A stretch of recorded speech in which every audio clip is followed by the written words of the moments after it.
किसान चैनल पर।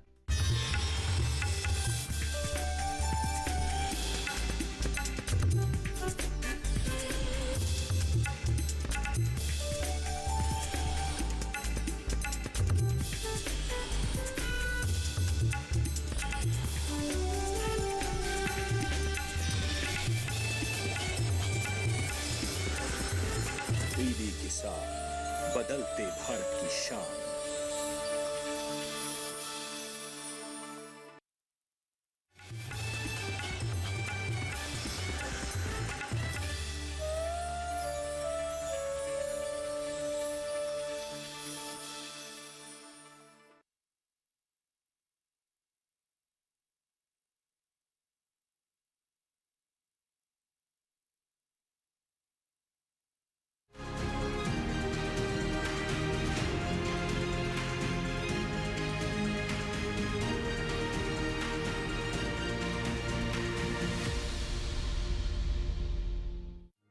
पीढ़ी दर पीढ़ी हमारे किसान अलग अलग स्पीसीज की अलग अलग वैरायटी इनको सहेज कर रखते गए और उसको विकास करते रहे। किसान की विरासत, धरती के वनस्पति संसाधन, एक अधिकार जिसका दुनिया भर के देश करते हैं सम्मान। आज भारत उन अधिकारों को दे रहा है नए मुकाम, ताकि और बढ़े किसानों की वंशागत किस्मों की पहचान का अभियान।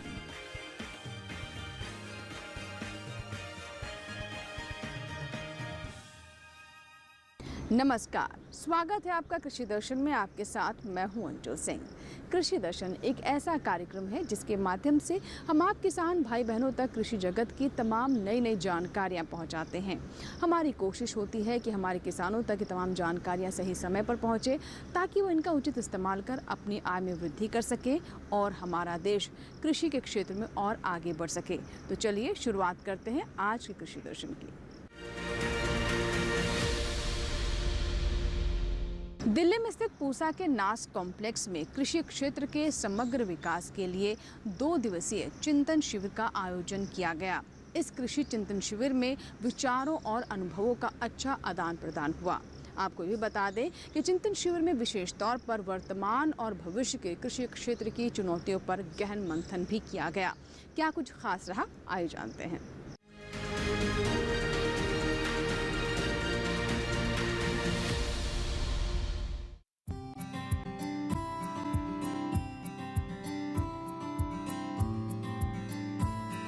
कृषि के समग्र विकास हेतु कृषि पर 2 दिवसीय चिंतन शिविर का आयोजन पूसा के नास कॉम्प्लेक्स में आयोजित किया गया।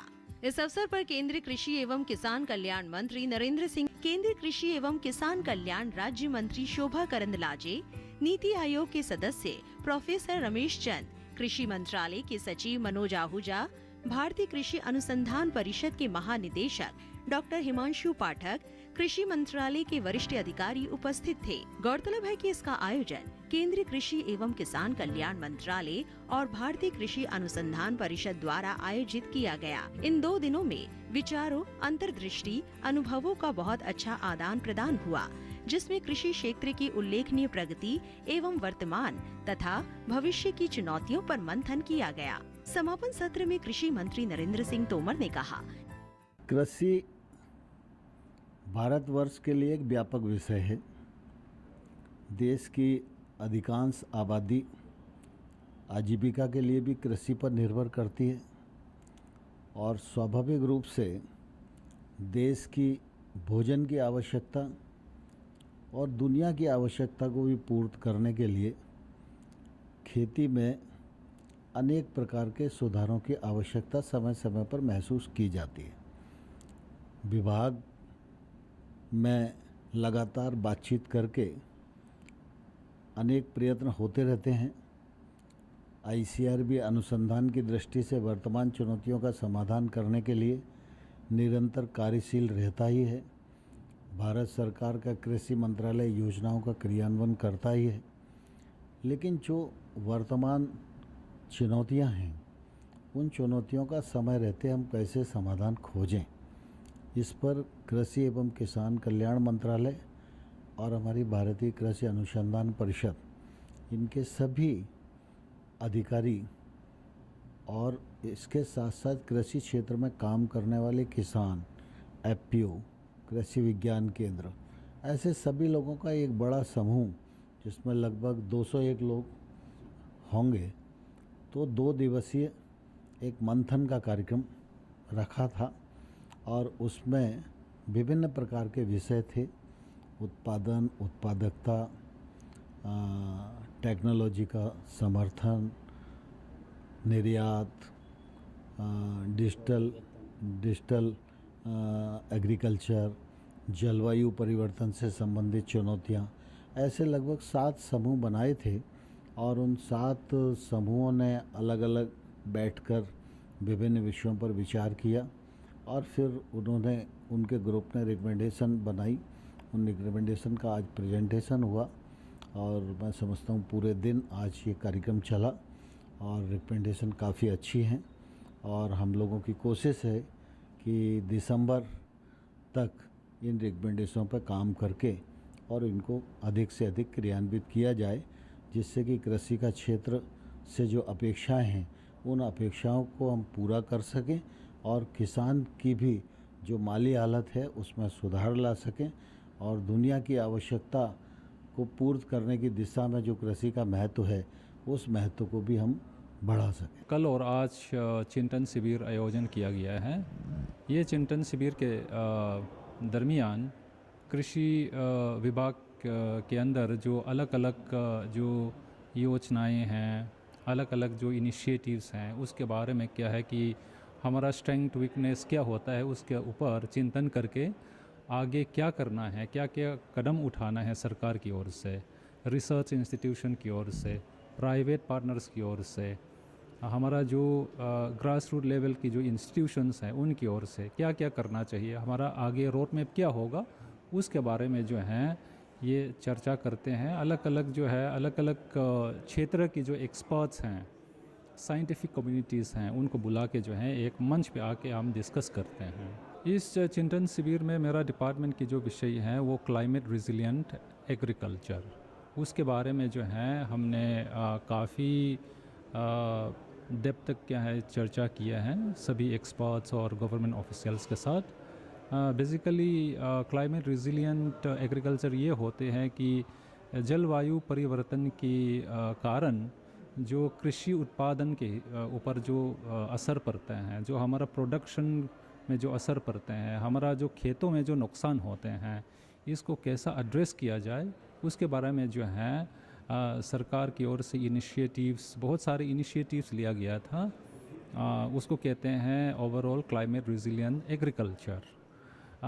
उसमें उसके तहत जो है हम रिसर्च करते हैं, टेक्नोलॉजीज़ डेवलप करते हैं और वो जो टेक्नोलॉजी क्लाइमेट रिजिलिएंट टेक्नोलॉजी जो हम डेवलप करते हैं उसको कैसा प्रमोट करना है, किसानों तक कैसा वो पहुंचाना है, उसके लिए क्या क्या इन्वेस्टमेंट की ज़रूरत है, क्या क्या इंफ्रास्ट्रक्चर सपोर्ट ज़रूरत होते हैं, क्या क्या कैपेसिटी बिल्डिंग जो किसानों को क्षमता बढ़ाने के लिए क्या क्या कदम लेना है, उसके बारे में क्या है कि हम काम करते हैं उस प्रोग्राम के तहत। भारतीय कृषि का एक विकास का मूल सिद्धांत रहा है कि प्रकृति से संस्कृतियों का विकास और संस्कृति से विकृतियाँ आती हैं, उसको फिर हम लोग किसी न किसी तरह प्रकृति के माध्यम से या अपने तकनीकी विकास के माध्यम से उन विकृतियों को दूर करने का प्रयास करते हैं।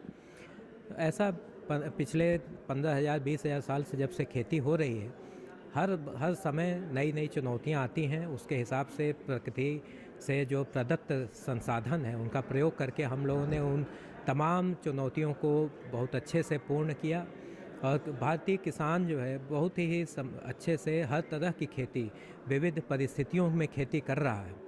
तो आने वाले समय में जब अब हमारा देश जो है अमृत काल में जा रहा है, हमारे स्वतंत्रता को 100 वर्ष होंगे 2047 में, इस दौरान जो नई चुनौतियां आ रही हैं, जो नए चीज़ें आ रही हैं जिनके ऊपर बहुत आवश्यक है कि चर्चा की जाए, तो इसी को ध्यान में रखकर इस चिंतन शिविर का आयोजन किया गया, जिसमें कि विभिन्न क्षेत्रों में जो नई चुनौतियां आएंगी और आने वाले 25-30 साल में जहाँ पे हमें देश को पहुँचना है, हमें विश्व गुरु बनने की दिशा में जो प्रयास करने हैं, हमें आत्मनिर्भर बनने की दिशा में जो प्रयास करने हैं, उनके ऊपर चर्चा करके एक समेकित प्रबंधन करके किस तरीके से आगे बढ़ना है, उसी के लिए ये जो आयोजन किए गए, उसमें एक विषय रखा गया था ईज़ ऑफ डूइंग बिजनेस।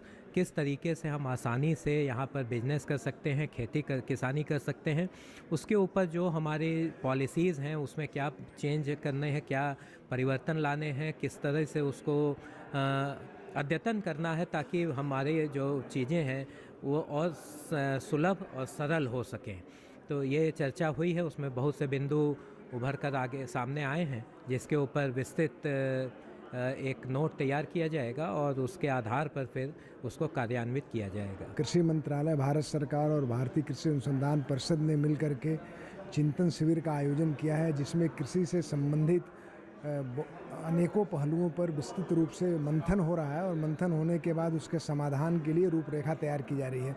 मैं एक ग्रुप में था, जिस ग्रुप में हम समेकित रोग और कीट प्रबंधन के बारे में, समेकित जीवनाशी प्रबंधन के बारे में हम लोगों ने चर्चा किया और उसमें किसानों को कौन सी समस्याएं आती हैं जब रोग और कीटों का प्रकोप हो जाता है, खरपतवारों का प्रकोप खेत में होता है और उसके प्रबंधन में क्या क्या समस्याएं आती हैं, कैसे उसके उचित समय पर निदान किया जाए जिससे कि उसकी फसल स्वस्थ हो और उसका अच्छा उत्पादन मिले, उस पर गहन रूप से चर्चा की गई। कुछ मुख्य रूप से बिंदुएं जो सामने आई उसमें यह था कि समय पर निदान किसानों को होना चाहिए। उसके लिए जो बहुत से विकसित तकनीकी जैसे ड्रोन है और IT बेस्ड तकनीकी है, उसका प्रयोग करके हम समय पर कैसे पूर्वानुमान लगाएं कि इसका संक्रमण होने वाला है और समय से पहले ही किसान को एक एडवाइजरी दी जाए कि अमुक दवा का प्रयोग वो अगर इसका संक्रमण होता है तो वो करें। इस पर एक गहन बिंदु से विचार हुआ और जैसा कि समेकित इंटीग्रेटेड पेस्ट मैनेजमेंट जो होता है वो उसकी रूपरेखा की अवधारणा करने के लिए किसान को बेसिक चीज़ें बताई गई और जो जैसे उसके जो कंपोनेंट्स हैं, बायो कंट्रोलिंग एजेंट और bio pesticide, bio stimulants, resistance varieties, इस सब में कैसे किसान को इसकी उपलब्धता को बढ़ाया जाए जिससे सुगमतापूर्वक इसका व्यवहार कर सके, इसके लिए बताया गया।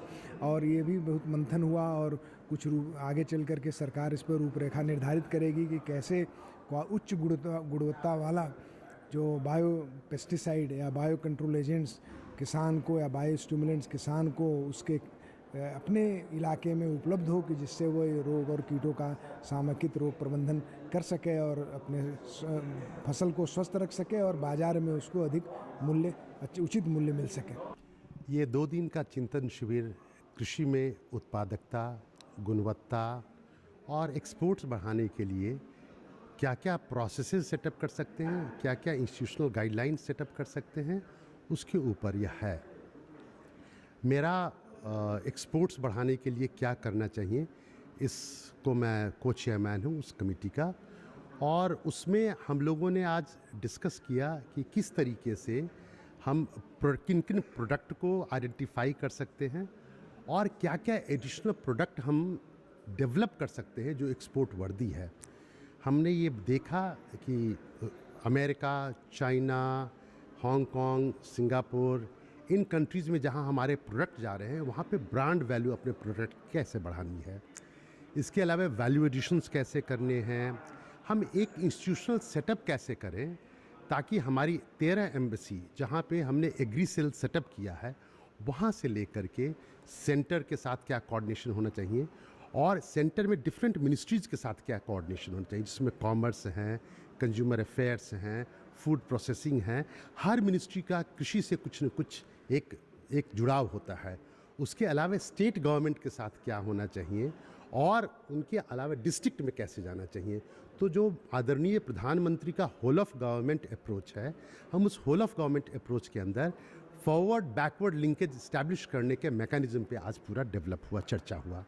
उस चर्चा के अतिरिक्त हम लोगों ने ये देखा कि कई ऐसी चीज़ें हैं। एक जैसे बड़ा इंटरेस्टिंग एग्जाम्पल दिया गया कि आज के दिन में हमारे पास, भारत के पास सबसे बड़ा पशुधन है और उस पशुधन का जो इमिशन होता है, हार्मफुल गैसेस, कार्बन, जिसके चलते क्लाइमेट इफेक्ट हो रहा है, उनका कंट्रीब्यूशन एग्रीकल्चर में 54% है। तो ऐसे कौन सा चारा डेवलप किया जाए, इसमें दुनिया भर में रिसर्च चल रहा है। इसमें जेफ बीजोस कर रहे हैं, इसमें माइक्रोसॉफ्ट कर रहा है, इसमें चाइना की जो अलीबाबा के जो फाउंडर है वो कर रहे हैं। इन सबों ने उसमें इस पे रिसर्च चल रहा है। तो हमारी एग्रीकल्चर रिसर्च एक्सटेंशन सर्विसेज इतनी डेवलप्ड हैं, हमारे पास कोस्टलाइन इतना डेवलप्ड है। बिकॉज ऑस्ट्रेलिया में ये देखा गया कि सीवीड्स र्यूमिन 8 एक ऑर्गेनाइजेशन है जिसको बिल गेट्स ने सेटअप किया है, जिसको फंड कर रहे हैं, उसमें जो रेड सीवीड है उसको मिला करके जो पशु चारे में दिया जाता है, उसके चलते बेल्चिंग कम होता है और उसके चलते सुपाच्य होता है, उनके काऊ के गट्स पे, बफलो के गट्स पे अच्छा होता है और उसके चलते carbon emissions 80% methane emission cut गया है। तो इस तरीके का हमारा इतना कोस्टलाइन है जहाँ पे सीवीड हम ले सकते हैं, या ऐसा कौन सा चीज़ चारा में मिला के ले सकते हैं जिससे इतने बड़े पशुधन का अगर हम लोग किसी भी तरीके से मीथेन इमिशन कम कर सकते हैं, तो 2070 में जो भारत ने प्रतिबद्धता की है कि हम जीरो कार्बन पे आ जाएंगे, उसमें बहुत सहायता मिलेगी। इसी के साथ ही कृषि दर्शन में यहाँ वक्त एक छोटे से ब्रेक का, कहीं मत जाइएगा, देखते रहें कृषि दर्शन, छोटा सा ब्रेक।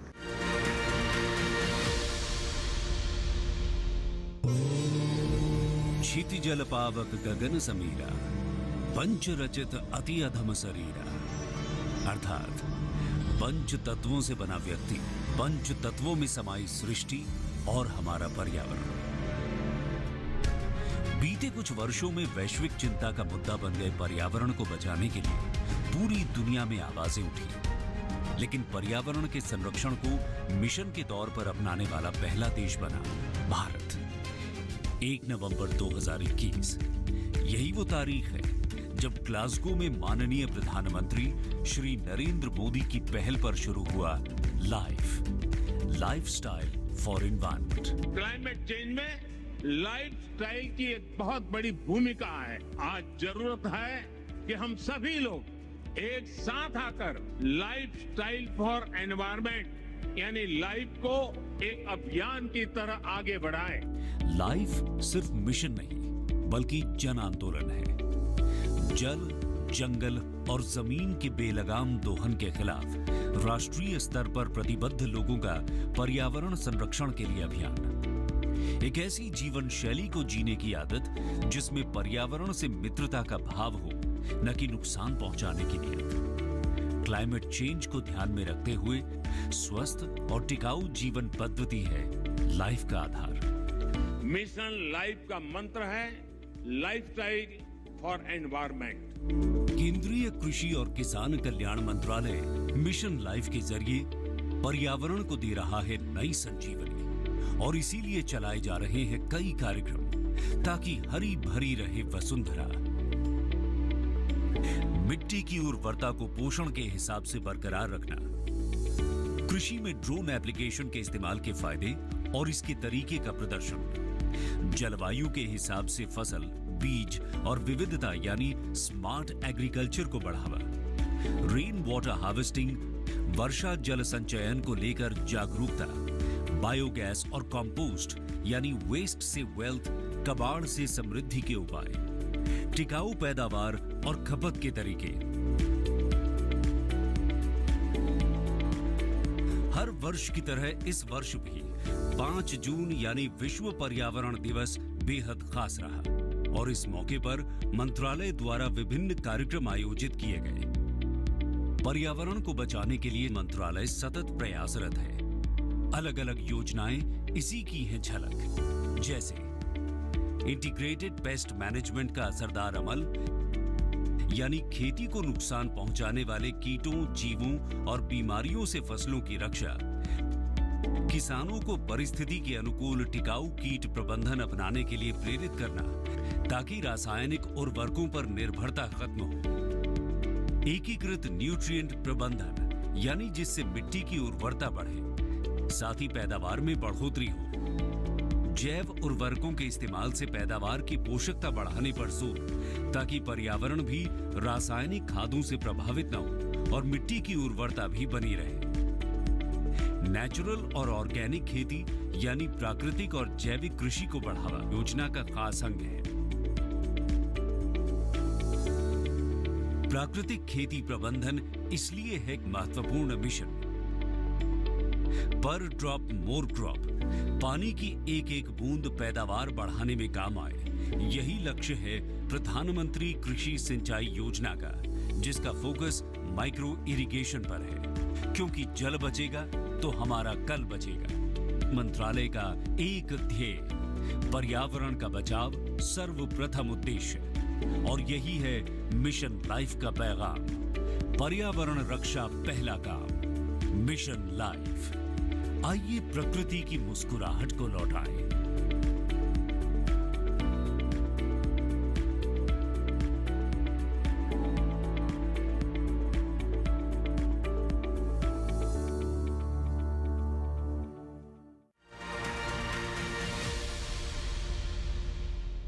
ब्रेक के बाद एक बार फिर आपका स्वागत है। आप देख रहे हैं कृषि दर्शन।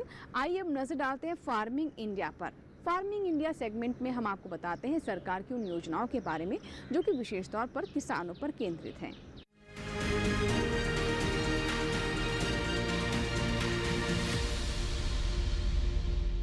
फार्मिंग इंडिया में आज हम आपको बताएंगे प्रधानमंत्री फसल बीमा योजना के बारे में, जो कि हमारे किसानों के लिए किसी सुरक्षा कवच से कम नहीं है। जी हाँ, कई बार मौसम के मार से हमारे किसानों की खड़ी फसलें बर्बाद हो जाती है और उनके ऊपर वित्तीय संकट आ जाता है।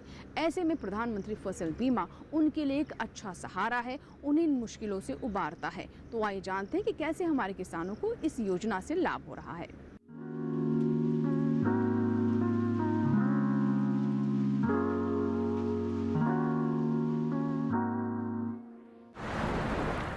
प्रधानमंत्री फसल बीमा योजना के तहत प्राकृतिक आपदा, कीड़े और रोग की वजह से सरकार द्वारा अधिसूचित फसल में से किसी नुकसान की स्थिति में किसानों को फसल बीमा और वित्तीय सहायता देना मुख्य काम है।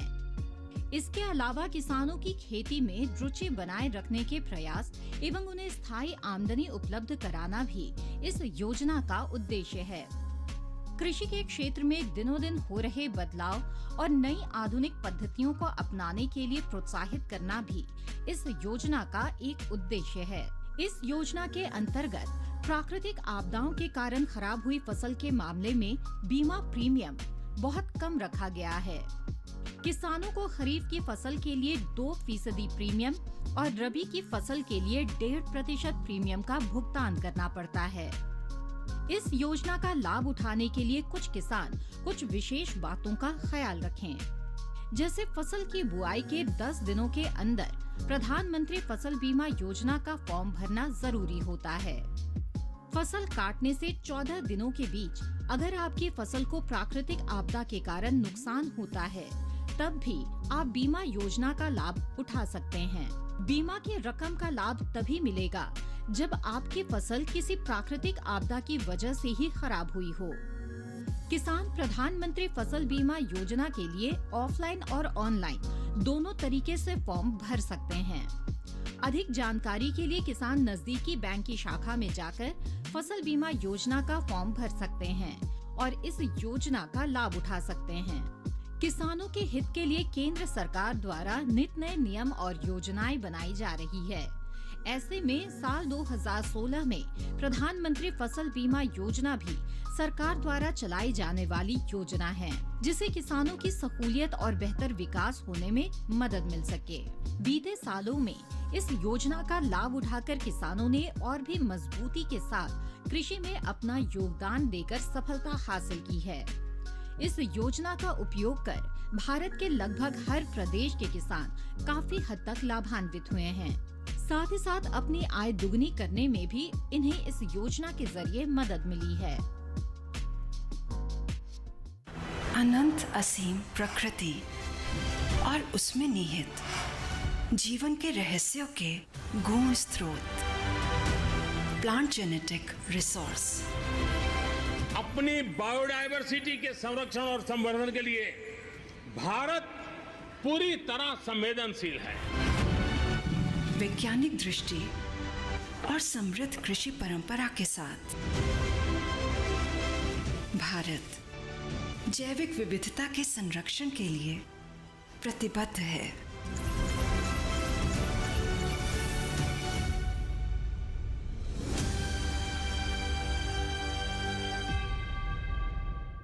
तो ये था हमारा आज का फार्मिंग इंडिया, जिसमें हमने आपको बताया प्रधानमंत्री फसल बीमा योजना के बारे में। आशा करते हैं कि आज के कृषि दर्शन में जो जानकारियां हमने आप तक पहुंचाई हैं उससे आपको ज़रूर लाभ होगा। अगर आपके कोई सुझाव है, कोई राय है, कोई सवाल है तो आप हमें ईमेल कर सकते हैं, हमें पत्र भी लिख सकते हैं। हमारा ईमेल आईडी नोट कर लें। हमारा ईमेल आईडी है krishidarshan@gmail.com। आप हमें पत्र भी लिख सकते हैं। हमारा पता नोट कर लें। हमारा पता है कृषि दर्शन, कमरा नंबर 58, CPC, दूरदर्शन, खेलगांव, नई दिल्ली 110049। कृषि दर्शन आपका अपना कार्यक्रम है। आपके सुझाव, आपकी ईमेल, आपके पत्रों का हमें इंतजार रहता है। आपका फीडबैक हमें कार्यक्रम की गुणवत्ता को और बेहतर करने में मदद भी करता है। अगर आप हमारा ये कार्यक्रम हमारे YouTube चैनल पर भी देखना चाहते हैं तो इसके लिए टेलीविजन स्क्रीन पर दिखाए जा रहे इस QR कोड को स्कैन करें और जुड़ जाएं DD किसान के YouTube चैनल से भी। कृषि दर्शन के नए अंक में नई जानकारियों के साथ फिर होगी आपसे मुलाकात। तब तक आप बने रहें दूरदर्शन किसान के साथ। नमस्कार।